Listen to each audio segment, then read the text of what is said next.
नमस्कार मंडळी. नेदरलँड्समध्ये वातावरण किती विंडी असतं बघा.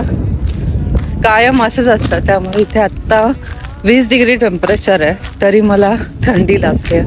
ऊन आहे पण त्याचा काही उपयोग होत नाहीये. आणि अशा वातावरणामध्ये कसं बाहेर पडणार माणूस सांगा. कायम वादळी वातावरण असतं कायम. ज्या दिवशी पाऊस नसेल त्या दिवशी विंड असते.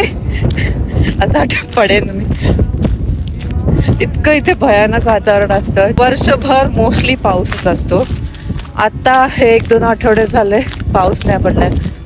20 डिग्रीपर्यंत तापमान गेलंय. खूप बरं वाटतंय.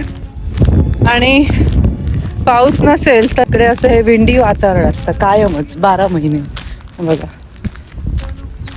इथे जर पाऊस नाही पडला ना 3 आठवडे कमीत कमी, तरी सुद्धा इथे लोकांना असं वाटतं की आता दुष्काळ पडेल की काय.